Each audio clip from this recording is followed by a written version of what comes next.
जब भी कोई बच्चा परिवार में जन्म लेता है तो परिवार के सदस्यों को तुरंत पंडितों के पास भेजा जाता है ये पता करने के लिए कि क्या ये बच्चा मूल नक्षत्र में पैदा तो नहीं हुआ। मूल नक्षत्र की जो कहानियां हैं अक्सर हम लोगों को चौंका देती हैं। यदि आप लोग ज्योतिष और नक्षत्रों में रुचि रखते हैं तो आपको मूल नक्षत्र के बारे में थोड़ा बहुत तो कुछ पता ही होगा। जो मूल नक्षत्र है, मूल का अर्थ होता है जड़। ये नक्षत्र चीजों को गहराई तक जाकर के सच्चाई खोजने की क्षमता रखता है। मैं आपको इसको दो स्टोरीज के फॉर्म में समझाती हूं। मूल नक्षत्र की जो अधिष्ठात्री देवी है वो निरति है। जो निरति देवी है वो विनाश का कारक है। विनाश और उसके बाद से परिवर्तन की देवी कहलाती हैं। पुराणों में जो कथा मिलती है उसमें कहा जाता है कि जब देवताओं और असुरों के बीच में बहुत ज्यादा संघर्ष बढ़ गया तो बैलेंस बनाने के लिए एक ऐसी शक्ति को उजागर करने की जरूरत थी। एक ऐसी शक्ति के जन्म की आवश्यकता थी जो जितने भी पुराने नेगेटिव और झूठ बोलने वाली चीजें हैं, ऐसी शक्तियां हैं, उनको नष्ट करके एक न्यू क्रिएटिविटी, पॉजिटिव रास्ता खोल सके। यही वो शक्ति है जो निरति देवी है।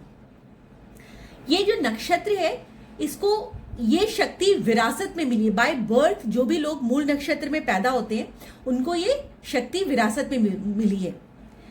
यूजुअली ऐसा ही नक्षत्र को इसलिए बुरा बोला जाता है क्योंकि ऐसे लोग कहा जाता है कि विनाश लाते हैं, ये लोग झूठ बोलते हैं। लेकिन मूल शांति करा ली जाती है। जिसका भी चंद्रमा मूल नक्षत्र में होता है तो उसकी मूल शांति करवा ली जाती है।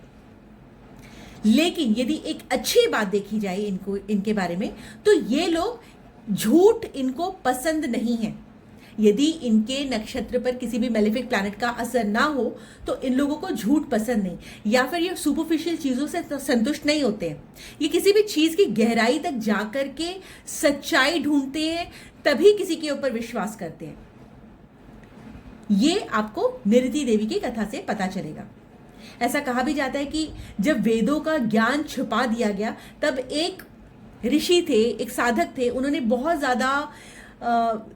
बहुत सालों तक तपस्या की, बहुत गहन तपस्या की और वेदों के ज्ञान के मूल तक जाने का मार्ग खोजा। उन्होंने जड़ में छिपे हुए ज्ञान को, मतलब जितना भी वेदों में डिटेल्स में आपको ज्ञान देकर के बताया गया है, उस नॉलेज को उन्होंने उजागर किया और वेदों का प्रकाश फिर से वापस पूरे संसार में फैलाया, पूरे जगत में फैलाया। ये स्टोरी ये बताती कि जो मूल नक्षत्र वाले लोग होते हैं बहुत ही रिसर्चर टाइप के होते हैं, बहुत ही खोजी प्रवृत्ति के होते हैं। ये लोग बहुत एक्सीलेंट शोधकर्ता होते हैं, वैज्ञानिक होते हैं, साइंटिस्ट होते हैं। जब ये स्पिरिचुअलिटी के पाथ पे चलते हैं तो दे बिकम एक्सीलेंट पर्सनैलिटीज।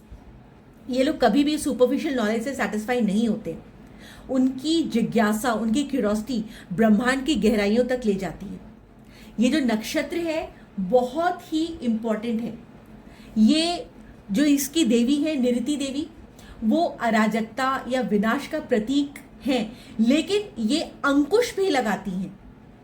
जितनी भी नेगेटिविटी या विघटन से रिलेटेड चीजें होती हैं ये उसको खत्म करने की शक्ति रखती हैं और एक नई नींव को स्थापित करने की शक्ति रखती है। ये देवी बेशक एक भयंकर फॉर्म में एग्जिस्ट करती है, अराजकता का प्रतीक है, लेकिन ये नेगेटिविटी को एंड करने की ताकत रखती हैं। ये जो यहाँ पर पेड़ है, पेड़ के नीचे जो ये जड़ें हैं, ये जड़ें गहराई, ज्ञान की गहराई को दर्शाती हैं। ये गुच्छे के फॉर्म में प्रेजेंट है लेकिन ये ज्ञान की गहराई को दर्शाती है। ये बताती है कि किसी भी चीज के डिटेल्स में जाकर के आप किसी गहरे राज को खोज सकते हो। ऐसे लोग जो होते हैं मूल नक्षत्र में जो जातक जन्म लेते हैं उनके ऊपर गुरु और केतु का सीधा प्रभाव होता है। गुरु क्यों? क्योंकि नॉलेज अटेन करने में गुरु की भूमिका तो है ही है। बाकी ये जो प्लैनेट है इसका शासक ग्रह है वो केतु है, जिससे उनके लाइफ पर जो भी लोग मूल नक्षत्र में पैदा होते हैं तो गुरु और केतु दोनों का प्रभाव होता है। तो इसलिए इनकी लाइफ पर पॉजिटिव और नेगेटिव दोनों तरह के प्रभाव आपको दिखते हैं। यदि आप अपने आप को स्पिरिचुअलिटी से लिंक कर लेते हो तो ये केतु का पॉजिटिव चैनलाइजेशन है। यदि आप नॉलेज अटेन करते रहते हो, नॉलेज गेन करते रहते हो, तो आप बृहस्पति के पॉजिटिव एट्रीब्यूट्स को फॉलो कर रहे हो। यदि आपने अपने आप को अहंकारी बना लिया, क्रोधी बना लिया, या बहुत ज्यादा भोग विलास में आप लिप्त हो गए, तो ऐसे लोग जो होते हैं फिर नेगेटिव डायरेक्शन में जाने लग जाते हैं। लेकिन यदि यही ग्रह केतु या आपका चंद्रमा जो कि मूल नक्षत्र में है, यदि वो पॉजिटिव है, अनुकूल है, तो ये लोग बहुत ही तेजस्वी होते हैं, नेम फेम से, रिकॉग्निशन से भरपूर होते हैं, और ये लोग बहुत सक्सेसफुल रिसर्चर भी बन जाते हैं। तो ये जो नक्षत्र है ये आपको गहराई से विश्लेषण करने के बारे में बताता है, रिसर्च के बारे में बताता है। कहता है link yourself with spiritual world. ये जो लोग होते हैं बहुत ही ज्यादा हिम्मत वाले होते हैं, सच्चाई का साथ देने वाले होते हैं। यदि इस ग्रह के ऊपर किसी नेगेटिव प्लैनेट का या इस नक्षत्र के ऊपर किसी नेगेटिव प्लैनेट का इन्फ्लुएंस ना हो, लेकिन कभी कभार थोड़े से कठोर भी हो जाते हैं। ये लोग पुराने चीजों को तोड़ के, पुराने ढांचों को तोड़कर नव निर्माण करना चाहते हैं, लेकिन उसके लिए पहले आपको एंडिंग तो करनी पड़ेगी, पहले आपको किसी चीज का विध्वंस करना पड़ेगा। ये जो नक्षत्र है, जो रूट्स है ये वाली, ये सत्य और मूल तक पहुंचाने की आपको शिक्षा देती है। इसकी जो देवी है वो विनाश और उसके बाद से परिवर्तन को डिनोट करती है। इसके जो स्वामी है केतु, वो कहते हैं मैं सीक्रेटिव हूं, मैं मोक्ष आपको दिला सकता हूं, but you have to follow the path of spirituality. इसका जो पक्षी है वो लाल तोता है, या फिर चक्रवाक पक्षी भी इसका इसी मूल नक्षत्र को रूल करता है। तो ये रहस्यों को बोलने वाला है। रेड टेल पैरट, पैरट बोलता है ना, तो इसलिए रहस्यों को बोलने वाला है, खोलने वाला है। इसका जो पशु है वो कुत्ता है, वफादारी और खोजने की क्षमता रखता है, सूंघ करके कहीं पर भी पहुंच जाता है। इसका जो ट्री है वो मिमोसा ट्री है। तो इस प्रकार से, और जो इसकी डिग्री है वो 0 डिग्री से 13 डिग्री 20 मिनट्स के बीच में, धनु राशि के बीच में ये आता है। तो इस प्रकार से यदि आप इस नक्षत्र की पॉजिटिव एनर्जीज को चैनलाइज करेंगे तो आप लाइफ में बहुत अच्छे से जी सकते हैं और दूसरों को भी राह दिखा सकते हैं। मूल नक्षत्र हमें ये सिखाता है कि असली विकास तब होता है जब हम जड़ों तक सच्चाई को पहुंच करके स्वीकार करते हैं। चाहे ये नक्षत्र कठोर है, लेकिन इसका असली जो उद्देश्य है, जो एम है, वो ब्लैकनेस को, मतलब अंधकार को, डार्कनेस को खत्म करना है और नई रोशनी लाना है।